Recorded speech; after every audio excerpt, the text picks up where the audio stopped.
Notre Dame is acting like a prima donna, and the ACC is getting tired of their act. And it's time for the Irish to beg the Big Ten for a conference realignment invite, or they're going to find out how lonely independence can be. Locked on Big Ten starts now.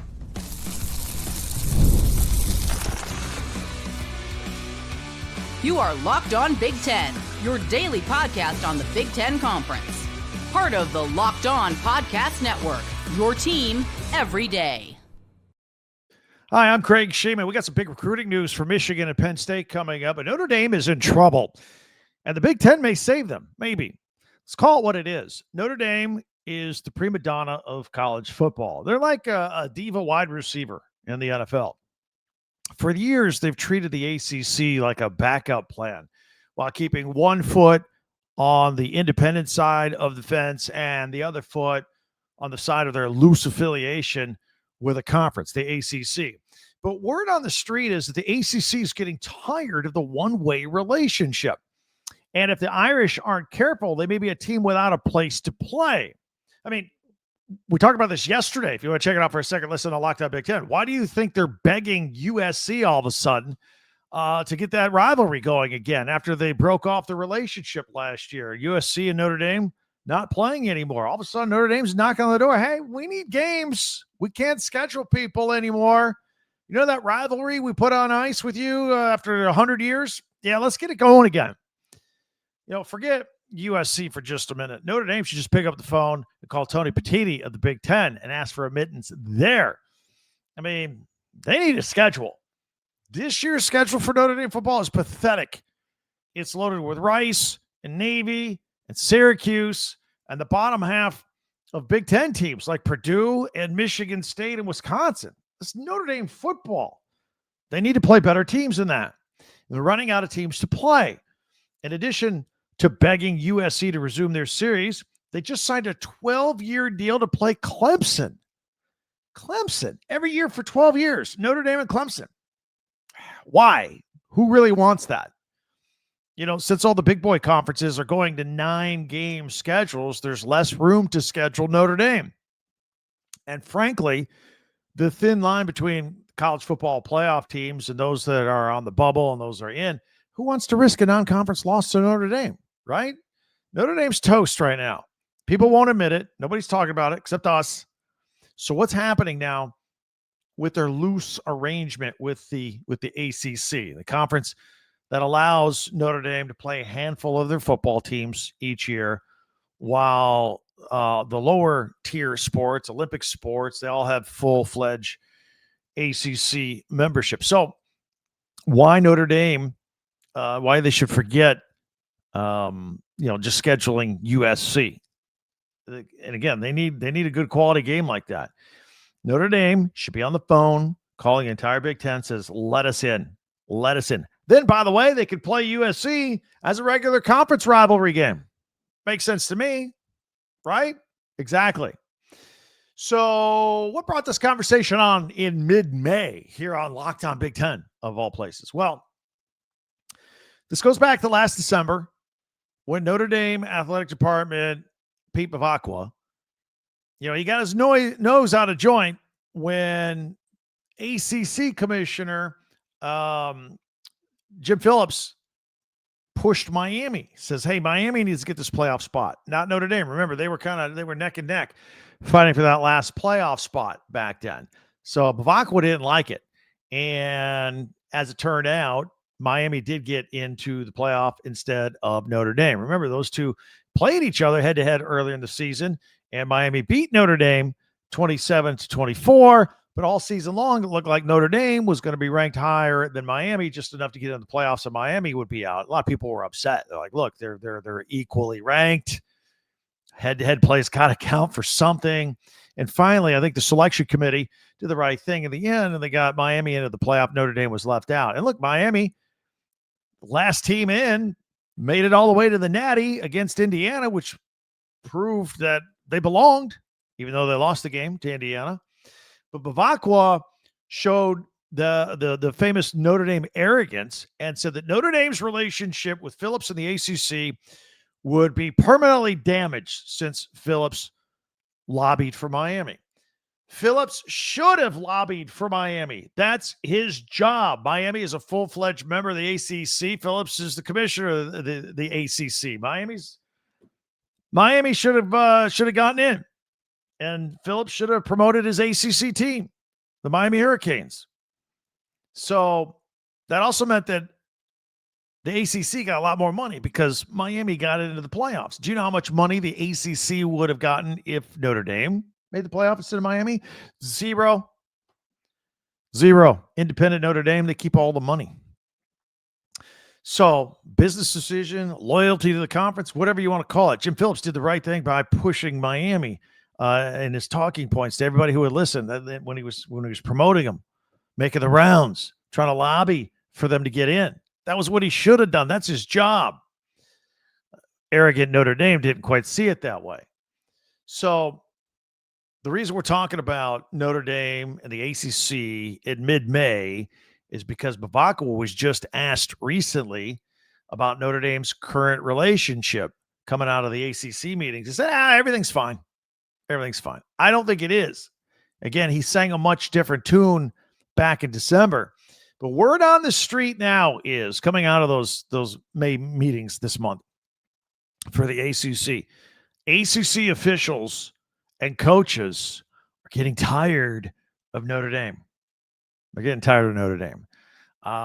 ACC athletic directors are tired of Notre Dame's special treatment that we highlight on this podcast all the time. We're tired of it too. We don't think it's fair to the rest of college football. They don't think it's fair in the ACC.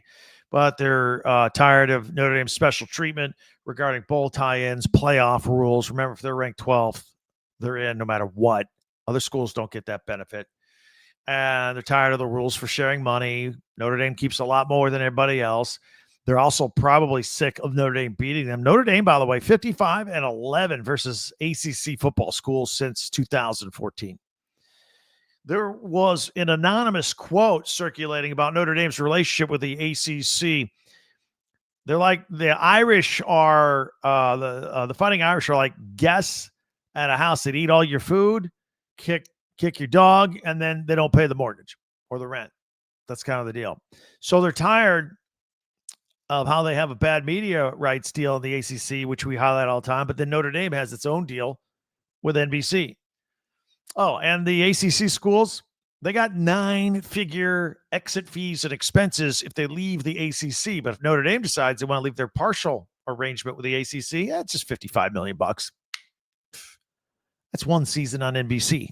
No problem. They can get out. Meanwhile, everybody else is stuck. So ultimately, we think, and if you're an everydayer, you know this. If you're new to us, our overall view of how college football conference realignment and expansion goes at the end of this decade when the TV deals are up, except for the ACC, because that goes on to like 2036. They're stuck forever. The ACC will indeed implode under the weight of that horrible media deal. Some teams will jump to the Big Ten. Some will go to the SEC. The ACC, as we know it, will end. Then key Big 12 teams will see what's going on and panic, and a couple of the good teams will jump ship and go to the Big Ten and the SEC, and that's how we end up with our NFL-like AFC, NFC, Big Ten, SEC super conference. That's how we get there. But Notre Dame shouldn't wait that long. They won't wait that long. We'll see this writing on the wall. They'll land somewhere before that. Look, they're having trouble scheduling games right now. I mean, a 12-season deal with Clemson. How boring is that? What do they do? They're just filling space at this point. Please. And that's why they're begging USC to take them back. See, now they got Clemson every year, and they got USC every year. Now they got, throwing to Miami. Now they got a little bit of a decent schedule, and now they can be taken seriously some more. I'm suggesting that Power 4 schools blackball Notre Dame. A lot of athletic directors had suggested that when Notre Dame was acting like a petulant child when they got left out of the playoffs. It's like, look, man, get in a conference like everybody else. And I think other schools should blackball Notre Dame and not schedule them and force them into a conference. Again, talk like that's been going on since December. I've been talking about it longer than that. Freeze them out. USC's on the clock right now. Big decision to make. Are they going to follow through and get this schedule going with Notre Dame or not? Again, I think they should put off Notre Dame, boycott them, force Notre Dame to join the Big Ten. We'll call it a day. What do you think? Hit me up with the comments section. Always love. I'm going to get a lot of Notre Dame hate comments today. So we'll check them out. A lot of you will respond to them. We'll have some fun with that. Thanks for making us your first listen each and every day. Be sure to hit that free subscribe button, and you'll never miss a single episode. Also, if you could, share, follow, and like Locked On Big Ten. That helps us out as well. Don't forget to pick up some Big Ten gear from your favorite Big Ten team. We've got a podcast. It is called TalkBig10.com. And you go there. All of our podcasts are archived. You can go there and see what we did yesterday for a second listen. It was more Notre Dame USC talk, actually, and recruiting news. But we also have 18 different stores. Just click on your favorite school logo, boom, and you want to go to a all Michigan shop for Michigan shirts with the logo. You want to go to an all Indiana National Championship store and get some pennants. It's all right there. TalkBig10.com. You can check it out. So Ryan Day wants longer commitments from recruits. This is an interesting idea. It's not his idea. It's the NCAA's idea. Mind-blowing. A good idea from the NCAA. We'll discuss it. Michigan gets its man recruiting-wise. So does Penn State. We'll have our Big Ten Classics. All that is coming up in a minute here on Locked On Big Ten. Have you ever opened up your bank account and go, ooh, there's no money in there? Where did it go? I got 13 more days to the next paycheck. You're not alone.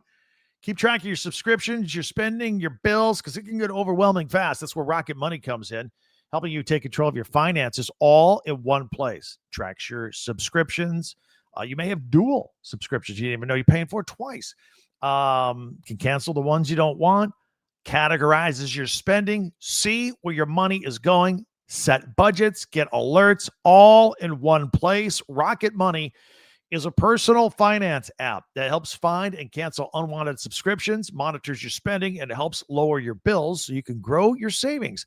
Let Rocket Money help you reach your financial goals faster at rocketmoney.com/locked on. That's rocketmoney.com/locked on.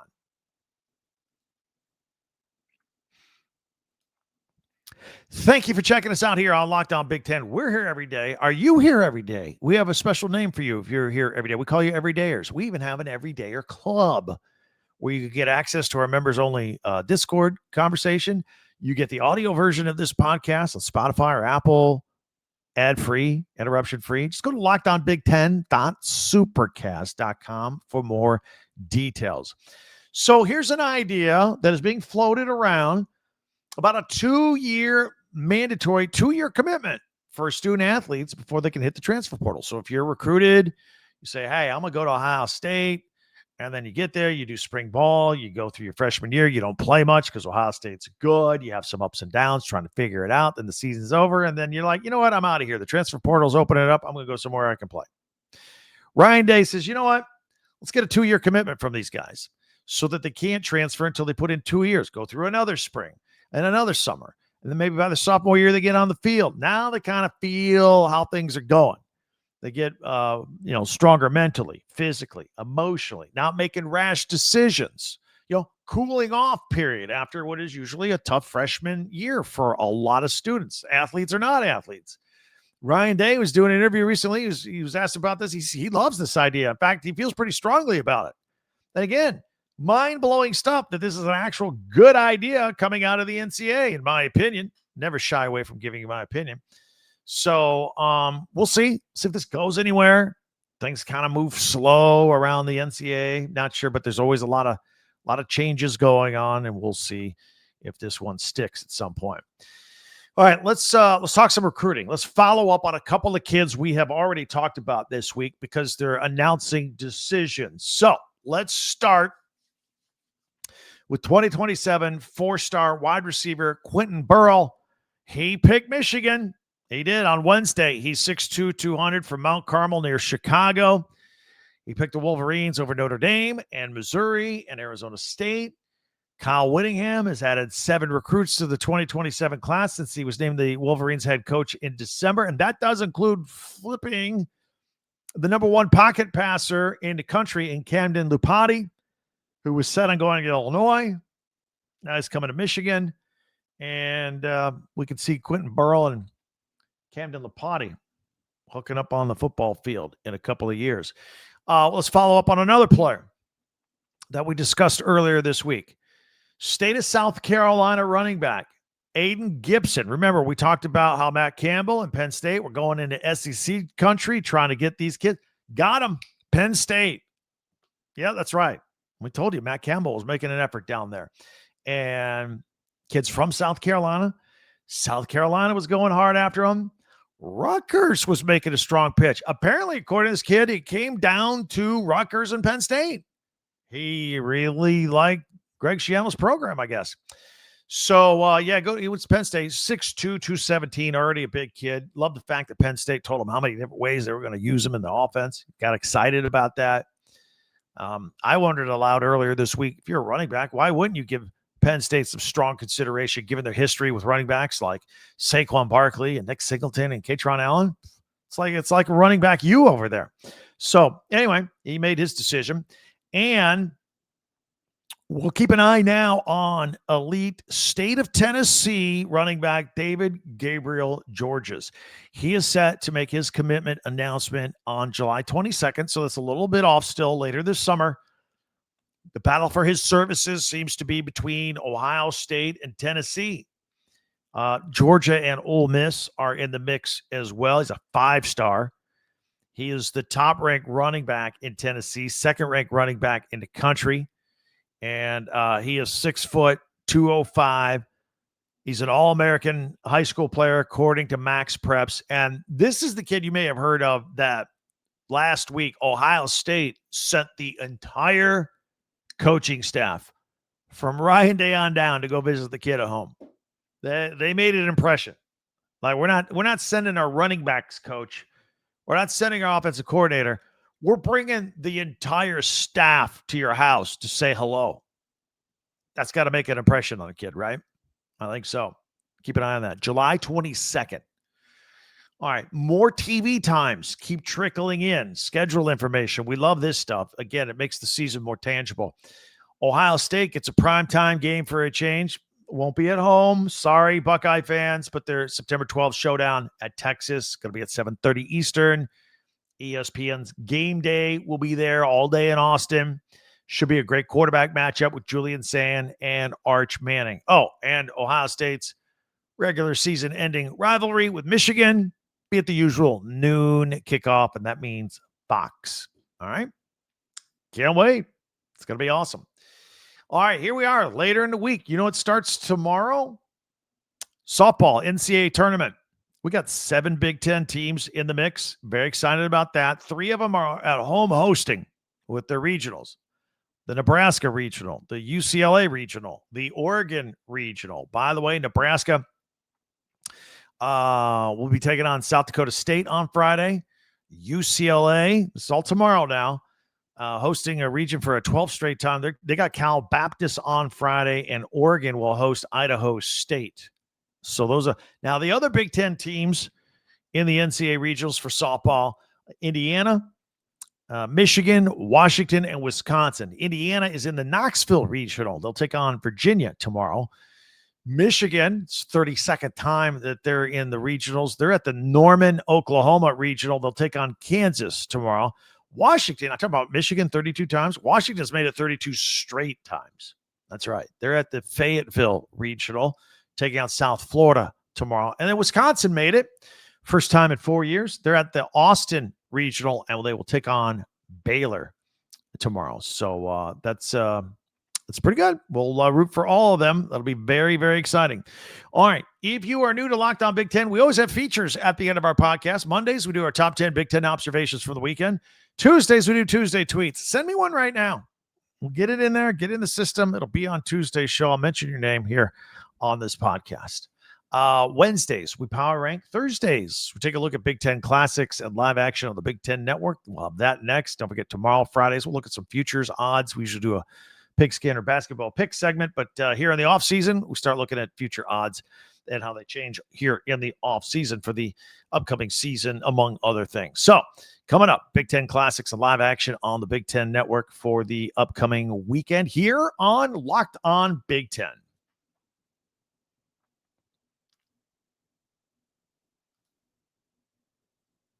Thanks for checking us out here on Locked On Big Ten. All right, let's get to it. We're going to take a look at this weekend's programming on the Big Ten Network. We are not affiliated with the Big Ten Network. We just obviously have a lot of the same interests. And look, it's going to be hot outside. Maybe you can get inside, cool off, watch a little Big Ten Classics. I don't put everything on there. I just highlight the things I think you'll be interested in. So let's do it. I'll put it on screen. If you're on audio, Spotify, Apple, doesn't matter. It's just a grid, times, school logos that apply. We'll pick it up with Friday, May 15th. First thing we have on here is at 1 o'clock Eastern. They got one of those Big Ten moments.